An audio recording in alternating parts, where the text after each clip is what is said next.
सावन पूर्णिमा को मनाया जाने वाला यह त्योहार न ही सिर्फ भारत में बल्कि भारत के साथ साथ नेपाल, पाकिस्तान और मॉरिशस जैसे देशों में भी बड़े धूमधाम से मनाया जाता है। पूरे देश में धूमधाम से मनाया जाने वाला यह त्योहार न ही केवल भाई बहन का प्यार बल्कि परिवारों को जोड़े रखने का एक बहुत ही अच्छा दिन है। लेकिन क्या आप जानते हैं कि रक्षाबंधन क्यों मनाया जाता है? कि बहन अपने भाइयों के कलाइयों में एक रक्षा का धागा क्यों बांधती हैं, जिसके बदले में भाई उनकी जिंदगी भर रक्षा करने का वादा करते हैं। आखिर क्या है रक्षाबंधन के शुरुआत की कहानी? इस जानकारी को जानने के लिए इस वीडियो के अंत तक बने रहिएगा, क्योंकि इस वीडियो के अंत में हम आपको बताएंगे कि भद्रकाल में आपको राखी क्यों नहीं बांधनी चाहिए। भद्रकाल एक ऐसा समय है जिसमें अगर आपने राखी का त्योहार मनाया तो आपके साथ कुछ बुरा हो सकता है। तो चलिए शुरू करते हैं बिना किसी देरी के। रक्षाबंधन क्यों और कब आरंभ हुआ, इस संदर्भ में कुछ कथाएं हैं। तो आइए शुरू करते हैं भगवान विष्णु से। इस कथा के अनुसार दैत्यों के राजा बलि ने 110 यज्ञ पूर्ण कर लिए थे, जिस कारण देवताओं का डर बढ़ गया था कि कहीं ये राजा बलि अपनी शक्तियों का इस्तेमाल करके स्वर्ग लोक पर भी राज ना कर ले। इसलिए सभी देवता भगवान विष्णु के पास जाते हैं और उनसे मदद की गुहार करते हैं। तब भगवान विष्णु ने वामन अवतार लिया और राजा बलि के पास भिक्षा मांगने गए। भिक्षा में राजा बलि ने 3 पग भूमि देने का निश्चय किया। तब भगवान विष्णु ने एक पग में स्वर्ग, दूसरे पग में धरती, और जब राजा बलि ने तीसरा पग आगे बढ़ते हुए देखा तो वह परेशान हो गए और समझ नहीं पा रहे थे कि क्या करें। तब राजा बलि ने अपना सर वामन देव के चरणों में रखा और कहा कि आप तीसरा पग यहाँ रख दें। और इसी प्रकार से राजा बलि से स्वर्ग एवं धरती पर राज करने का अधिकार छीन लिया और बलि रसातल में चले गए। लेकिन तब बलि ने अपनी भक्ति से भगवान विष्णु का मन जीत लिया और भगवान से हर समय अपने सामने रहने का वचन लिया। और फिर भगवान विष्णु को राजा बलि का द्वारपाल बनना पड़ा, जिस कारण से देवी लक्ष्मी भारी दुविधा में पड़ गई।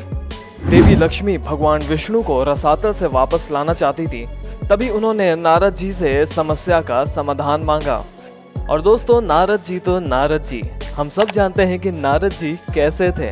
नारद जी ने नारायण नारायण बोलते हुए इस समस्या का समाधान दिया। तब देवी लक्ष्मी राजा बलि के पास जाकर उन्हें एक राखी बांधी और उन्हें अपना भाई बना लिया। और उपहार में उन्होंने अपने पति विष्णु जी को वापस मांगा। यह सावन मास की पूर्णिमा का दिन था और तभी से रक्षाबंधन मनाया जाता है। रक्षाबंधन क्यों मनाया जाता है, इसकी एक कथा भविष्य पुराण में भी है।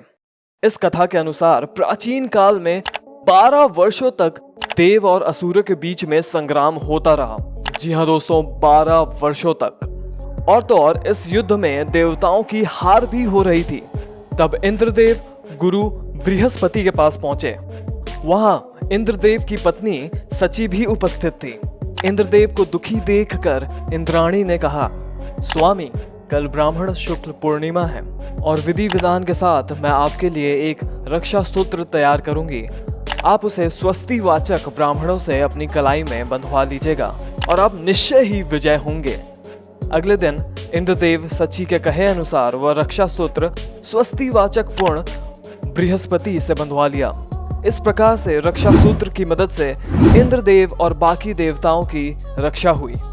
लेकिन उस समय के बाद रक्षाबंधन पति पत्नी के जगह भाई बहनों के बीच मनाया जाने लगा। क्यों? चलिए अगली कहानी के माध्यम से जानते हैं। दोस्तों, अगली कथा जुड़ी है महाभारत काल से। भगवान श्री कृष्ण की श्रुति देवी नाम की एक चाची थी, जिन्होंने शिशुपाल नामक एक विकृत बच्चे को जन्म दिया था। तभी एक ऋषि ने बताया था कि जिसके भी स्पर्श से यह बच्चा ठीक होगा, उसी के हाथों उसकी मौत भी होगी। श्री कृष्ण अपनी चाची के घर उनसे मिलने गए थे और जैसे ही श्रुति देवी ने अपने बाल शिशुपाल को श्री कृष्ण के हाथों में दिया, वह अचानक से ठीक हो गया और बहुत ही सुंदर दिखाई देने लगा।